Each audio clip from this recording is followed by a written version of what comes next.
آج کی ویڈیو میں ہم رسول کریم صلی اللہ علیہ وآلہ وسلم اور حضرت خدیجہ رضی اللہ تعالی عنہا کی شادی کا مکمل واقعہ بیان کریں گے۔ پچھلی ویڈیو میں ہم نے اس سفر کا حال بیان کیا تھا جس میں رسول کریم صلی اللہ علیہ وآلہ وسلم حضرت خدیجہ رضی اللہ تعالی عنہا کا سامان تجارت لے کر شام گئے تھے۔ یہ تجارتی قافلہ شام میں اپنا تجارتی سامان فروخت کرنے کے بعد مکہ کی جانب واپس چلا اور 24-25 دن کی مسافت کے بعد مقام جحفہ پر پہنچا۔ مقام جحفہ شام کی طرف سے آنے والے لوگوں کے لیے میقات کا مقام ہے۔ میقات اس مقام کو کہتے ہیں جہاں پر حج یا عمرہ کے لیے جانے والے لوگ احرام باندھتے ہیں۔ مقام جحفہ پر آ کر یہ قافلہ رک گیا۔ جحفہ سے مکہ تک تقریباً 150 کلومیٹر کا فاصلہ بنتا ہے۔ عرب کا ایک دستور تھا کہ جب کوئی قافلہ کامیاب واپس آئے، تجارت میں انہیں نفع زیادہ ہو، تو ہمیشہ ان کی یہ خواہش ہوتی تھی کہ ہم شہر میں جائیں تو لوگ ہمارا استقبال کریں اور ہمیں مبارکباد دیں۔ چونکہ یہ قافلہ اپنا مال تجارت فروخت کر کے آ رہا ہے، ہر ایک کے پاس پیسے ہیں، اس لیے کسی ویران مقام پر نہیں رک سکتے۔ مکے سے پہلے سب سے بڑا شہر جحفہ ہے۔ جحفہ کے بعد مکہ تک کوئی بڑی آبادی نہیں ہے۔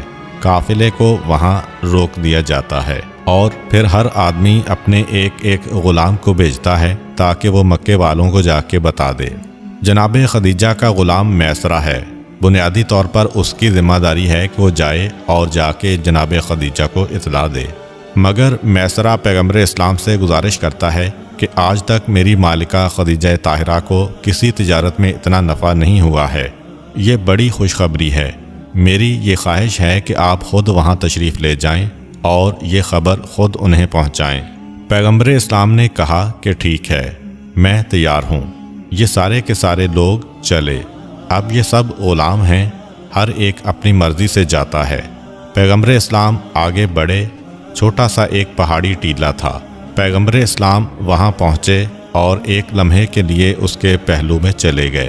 میسرہ نے گمان کیا کہ چونکہ صبح کا وقت ہے، شاید آرام کر رہے ہیں، شام کو سفر اختیار کریں گے۔ میسرہ غلام ہے، آقا نہیں ہے کہ اس کام میں کوئی دخل دے۔ وہ خاموش ہو گیا۔ اللہ کے رسول جحفہ کے نزدیک اس ٹیلے کے پہلو میں چلے گئے اور وہاں جا کے بظاہر رک گئے، اس لیے کہ راستہ تو آنکھوں کے سامنے ہے، راستے میں چلتے ہوئے تو نظر نہیں آ رہے ہیں۔ میسرہ بھی خاموش۔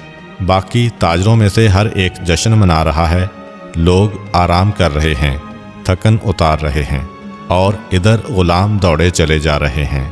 تاریخ بتاتی ہے کہ اسی دن کی صبح کو جناب خدیجہ طاہرہ اپنی سہیلیوں کے ساتھ جا کر اپنی چھت پر بیٹھ گئیں۔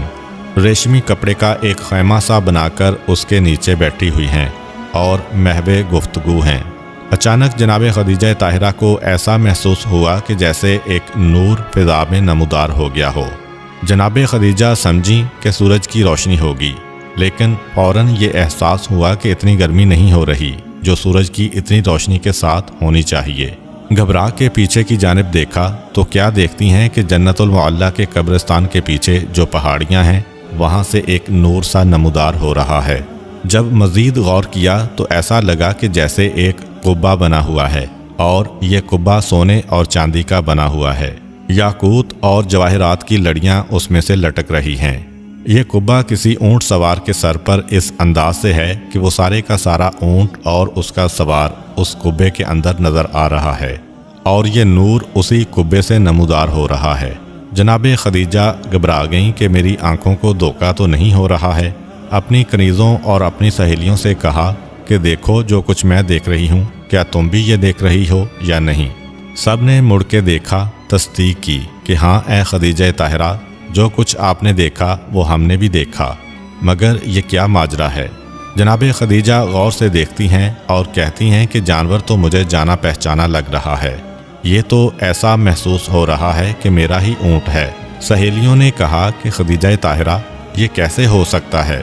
آپ کا اونٹ تو میسرہ کے ساتھ شام کے سفر میں گیا ہوا ہے، وہ یہاں کیسے آ گیا؟ خدیجہ طاہرہ کہتی ہیں کہ نہیں، اب تو میں سوار کو بھی پہچان رہی ہوں، یہ تو وہی ابو طالب کا بھتیجا محسوس ہو رہا ہے۔ اور ساری سہیلیاں متوجہ ہو گئیں۔ تھوڑی دیر گزرتی ہے کہ خدیجہ طاہرہ نے دیکھا کہ جیسے وہ یاقوت سرخ کا قبہ خود بخود غائب ہو گیا ہو اور نور میں بھی تھوڑی کمی آنے لگی۔ پروردگار عالم اپنے حبیب کے اعجاز کو ابھی پوشیدہ بھی رکھنا چاہتا ہے۔ اب وہ اونٹ سوار مکے کے محلے کی تنگ گلیوں میں داخل ہو گیا تو اب خدیجہ طاہرہ کو وہ نظر نہیں آ رہا، اور تھوڑی دیر گزری تھی کہ خدیجہ طاہرہ کے مکان کے دروازے پر دستک ہوئی۔ غلام نے آ کر بتایا کہ ابو طالب کے بھتیجے آئے ہیں جو شام کے سفر پر گئے تھے۔ جناب خدیجہ طاہرہ بے اختیار دوڑ کر دروازے پر جاتی ہیں۔ سب کو حیرت ہو رہی ہے کہ وہ خاتون جس کے اشارے پہ 70 کنیزیں حرکت میں آ جاتی ہیں، پہلا موقع ہے کہ اس طرح دوڑ کر بے چینی کے عالم میں دروازے پر گئیں۔ پیغمبر اسلام کو لے کر آئیں اور پہلا سوال یہ کیا کہ آپ تجارت کے سفر سے کب تشریف لائے۔ اب جناب خدیجہ تجسس میں ہیں کہ وہ اونٹ سوار یہی ہیں یا یہ اپنے گھر سے تشریف لا رہے ہیں۔ پیغمبر اسلام نے کہا کہ میں تو ابھی مکہ میں داخل ہوا ہوں اور ابھی خانہ خدا تک بھی نہیں گیا، آپ تک پیغام پہنچانے آیا ہوں کہ آپ کا قافلہ آ گیا ہے، سامان تجارت فروخت ہو گیا ہے، آپ کا غلام میسرہ بھی آ رہا ہے۔ کچھ تجارتی گفتگو ہوئی۔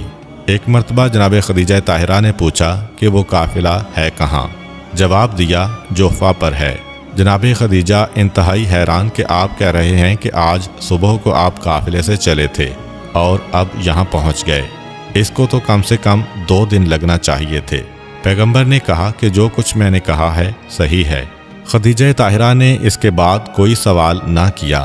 ناشتے کا انتظام کیا گیا اور زمزم کی ایک مشک کو منگوایا گیا۔ پیغمبر کی خدمت میں یہ تحفے دیے گئے۔ پیغمبر اسلام مکان سے نکلے اور جوفہ کی جانب جانے لگے۔ جناب خدیجہ کو اطمینان نہ ہوا۔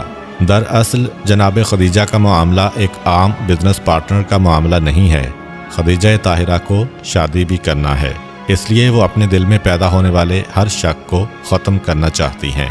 خدیجہ طاہرہ نے وہ آب زمزم کی مشک اور کھانا منگوانے کے بعد کہا کہ اگر آپ کو زحمت نہ ہو تو بس ایک تجویز میں اور دینا چاہتی ہوں، وہ یہ کہ آپ واپس قافلے میں چلے جائیں اور قافلے کے ساتھ شامل ہو کر واپس آئیں۔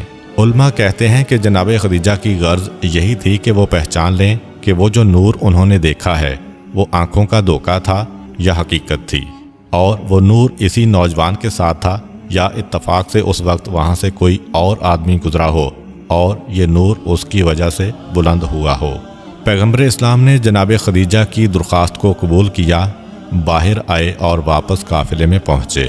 وہاں جیسے ہی پیغمبر اسلام قافلے میں پہنچے تو میسرہ نے آگے بڑھ کر پیغمبر اسلام سے کہا کہ اب بہت دیر ہو گئی ہے، سارے غلام تو جا چکے ہوں گے، آپ اکیلے رہ گئے ہوں گے، لیکن اب آپ جلدی سے جائیے تاکہ ہماری مالکہ کو بھی دوسروں کے ساتھ ہی تجارت میں کامیابی کی خبر مل جائے۔ پیغمبر اسلام مسکراتے ہیں اور کہتے ہیں کہ میں تو خدیجہ طاہرہ کو اطلاع دے کر واپس بھی آ گیا ہوں۔ میسرہ کو یقین نہیں آ رہا، گھبرا کے کہا کہ یہ آپ کیا کہہ رہے ہیں؟ میں نے تو آپ کو اس ٹیلے کے پیچھے آرام کرتے ہوئے دیکھا تھا، مناسب نہ سمجھا کہ آپ کو جا کر جگاؤں۔ میں نے سوچا کہ ٹھیک ہے اب تھوڑی دیر آرام کر لیں، لیکن آپ کہہ رہے ہیں کہ جا کے واپس آ گئے۔ پیغمبر اسلام نے اس ناشتے کے سامان کو کھولا اور کہا کہ تم تو خدیجہ کے گھر میں زندگی گزار چکے ہو، پہچانتے ہو یہ کھانا کس گھر کا پکا ہوا ہے؟ پھر وہ زمزم کی مشک رکھ دی۔ مشک پر خدیجہ طاہرہ کی وہ مہر لگی ہوئی تھی جو تاجر حضرات اپنے ہر مال پر لگاتے ہیں۔ میسرہ کی عقل کام نہیں کر رہی، مگر یہ ایسے ثبوت ہیں کہ انکار بھی نہیں کر سکتا۔ خوشی کے عالم میں آگے بڑھا، قافلے میں جو لوگ اسے قریب نظر آئے سب کو یہ بات بتائی۔ اکثر نے کہا کہ اب تو تم جو کچھ بھی کہو گے ہم یقین کر لیں گے، اس لیے کہ جب سے مکہ سے نکلے ہیں اس نوجوان سے ایسے معجزات دیکھے ہیں کہ اب کسی کا انکار ممکن نہیں ہے۔ مگر ابو جہل کہتا ہے کہ یہ کیا کہہ رہے ہو، یہ ساحر و جادوگر ہے اور ساحروں سے ہر بات کی توقع کی جا سکتی ہے۔ خیر، ابو جہل کی پارٹی جادوگر سمجھ رہی ہے اور باقی لوگ کہہ رہے ہیں کہ ہمیں خود یقین ہو گیا ہے کہ اب یہ ہر معجزہ دکھا سکتا ہے۔ قافلہ مکے کی جانب چلا اور وہاں پہنچنے پر انتہائی احترام اور شان و شوکت کے ساتھ اس قافلے کا استقبال کیا گیا، اس لیے کہ مکہ کی تاریخ میں آج تک کوئی قافلہ اتنا کامیاب واپس نہیں آیا تھا۔ اور اس کا ثبوت یہ بھی تھا کہ جیسے ہی قافلہ مکے کے قریب پہنچ گیا اور مکے کے مکانات نظر آنے لگے، میسرہ نے ایک تجویز پیش کی، کہا کہ تم سب کو معلوم ہے اس سے پہلے بھی میں تم سب کے ساتھ تجارت میں جا چکا ہوں، آج تک ہمیں کبھی اتنا منافع حاصل نہیں ہوا، یہ صرف اس نوجوان کی برکت ہے، ہمارا فرض بنتا ہے کہ اب ہم اپنے مالوں میں سے ہدیہ نکال کر اس نوجوان کو پیش کریں۔ سارے قافلے میں سے کسی نے اعتراض نہ کیا، مگر میسرہ کہتے ہیں کہ دیکھو، اس بات کا خیال رکھنا یہ صدقہ نہ ہونے پائے، اس لیے کہ اتنے دنوں میں نے یہ محسوس کر لیا ہے کہ یہ نوجوان ہدیہ تو لے لیتا ہے، صدقہ نہیں لیتا۔ ابو جہل جیسا شخص بھی اس وقت اپنے آپ کو اکیلا محسوس کر رہا ہے، اسے بھی اعتراض کرنے کی ہمت نہ ہوئی، اور اس سے پہلے کہ قافلہ مکہ میں داخل ہو، سارے قافلے نے دل کی خوشی اور احترام کے ساتھ پیغمبر کی خدمت میں ہدیہ پیش کیا۔ پیغمبر نے ہدیہ قبول کیا اور اپنے مکان کی جانب چلے گئے، اس لیے کہ اب پیغمبر کو جا کے خدیجہ طاہرہ سے گفتگو کرنے کی ضرورت نہیں ہے، مگر وہاں خدیجہ طاہرہ بے چین ہیں۔ خدیجہ طاہرہ نے دوبارہ یہ منظر دیکھا کہ ہاں، اس نوجوان کے ساتھ ایک نور آ رہا ہے، دل کو یقین ہوتا چلا گیا کہ یہی وہ گوہر مقصود ہے کہ جس کا میں انتظار کر رہی تھی۔ اب میسرہ جذبات اور جوش میں بھرا ہوا خدیجہ طاہرہ کی خدمت میں پہنچتا ہے۔ جناب خدیجہ پوچھتی ہیں، میسرہ، میں نے تمہیں ایک خاص مقصد سے بھیجا تھا کہ تمہیں اس نوجوان کے ساتھ رہنا ہے اور واپس آ کر اطلاع دینا ہے کہ تم نے اسے کیسا پایا۔ میسرہ جناب خدیجہ کو سارے واقعات سناتا ہے، وہ سیلاب کا آنا، وہ اژدہے کا آنا، وہ خشک کنویں سے پانی کا جاری ہونا، وہ درخت کا سرسبز ہونا، ہر پتھر کا سلام کرنا، ہر درخت کی ٹہنی کا جو کہ سجدہ کرنا، یہ سارے واقعات سنا رہا ہے میسرہ، اور آخر میں وہ پیغام بھی دیا جو اس راہب نے میسرہ کو بلا کے خاص جناب خدیجہ کے لیے بھجوایا تھا۔ جناب خدیجہ نے سب کچھ سنا اور آخر میں میسرہ کہتا ہے کہ ایک معجزہ تو ایسا ہے کہ مجھے خبر دینے کی ضرورت نہیں ہے، آپ آنکھوں سے دیکھ سکتی ہیں، وہ یہ کہ ہم نے دیکھا کہ اول تو یہ نوجوان ہمارے ساتھ کھانے میں کم شریک ہوتا تھا، لیکن جب کبھی شریک ہو گیا تو پھر ہم نے یہ دیکھا کہ کتنا ہی کم کھانا ہو وہ سارے کے سارے ساتھیوں کے لیے پورا ہوتا ہے، اور پھر بھی اتنا بچا رہتا ہے جتنا ابتدا میں تھا، یہ تو آپ اپنی آنکھوں سے دیکھ سکتی ہیں۔ میسرہ کی بات جناب خدیجہ کی سمجھ میں آ گئی، کہا کہ جاؤ، جا کے فوراً بلا کر لاؤ اور کہو کہ اس وقت تھوڑی دیر کے لیے آپ ہمارے ساتھ ہمارے دسترخوان پر بیٹھ جائیں۔ پیغمبر اسلام میسرہ کے ساتھ تشریف لائے۔ جناب خدیجہ نے گھر میں جتنے بھی مرد تھے، رشتہ دار، غلام، سب کو جمع کیا اور ایک دسترخوان پر بٹھایا، اس حالت میں کہ ایک چھوٹے سے پیالے میں کھجوریں بھر کے رکھ دیں اور سب کے سب دسترخوان پر بیٹھ گئے۔ پیغمبر اسلام کے آنے کے بعد برکت کی یہ کیفیت تھی کہ پہلی کھجور پیغمبر اسلام نے اپنے دستے مبارک سے اٹھائی، اور ہر ایک جناب خدیجہ کے حکم کے تحت پیٹ بھر کے کھانے کے باوجود بھی جب اس دسترخوان سے یہ کہتا ہوا اٹھا کہ اب تو ہمارے پیٹ میں گنجائش نہ رہی، تب بھی کھجوریں اتنی ہی تھیں جتنی ابتدا میں رکھی گئی تھیں۔ خدیجہ طاہرہ نے پیغمبر اسلام کا شکریہ ادا کیا۔ پیغمبر واپس اپنے گھر کی جانب آئے اور میسرہ سے اتنی خوش ہوئیں، کہا کہ میسرہ، جا، میں نے تجھے آزاد کیا۔ میسرہ کی بیوی بھی جناب خدیجہ کی کنیز تھی، میں نے تیری بیوی کو بھی آزاد کیا۔ ان کے بچے بھی خدیجہ طاہرہ کے غلام تھے، میں نے تیرے بچوں کو بھی آزاد کیا۔ اس کے بعد زمین کا ایک ٹکڑا دیا، 2 اونٹ اور سونے اور چاندی کی ایک کثیر مقدار دی کہ میسرہ، تو نے مجھے ایسی خوشخبری سنائی ہے کہ اب اس کے بعد تیرا حق ہو گیا میرے اوپر، ان سارے تحفوں کو لے کر جا اور آج سے تو آزاد ہے۔ میسرہ پیغمبر اسلام کا شکریہ ادا کرتے ہوئے کہ آج ان کے سبب سے مجھے آزادی ملی ہے، روانہ ہوتا ہے۔ اب جناب خدیجہ کے دل کو اطمینان ہو گیا، کیونکہ اس سے پہلے 3 واقعات ہو چکے ہیں۔ ایک تو یہ کہ ایک مرتبہ جناب خدیجہ اپنی سہیلیوں کے ساتھ خانہ خدا کے سامنے والے صحن میں بیٹھی ہوئی تھیں کہ ایک یہودی عالم وہاں سے یہ کہتا ہوا گزرا کہ مبارک ہو، تم میں ایک ایسی عورت ہے جو اللہ کے آخری نبی کی بیوی بننے والی ہے، اور اے مکے کی عورتوں، وہ آخری نبی اسی مکے کی سرزمین پر ظاہر ہوگا، تم میں سے جو بھی اس کی اطاعت کرے اور اسے قبول کرے وہ دنیا و آخرت دونوں کی ملکہ ہوگی۔ باقی عورتوں نے تو کنکر اٹھا کر اس عالم کو مارا۔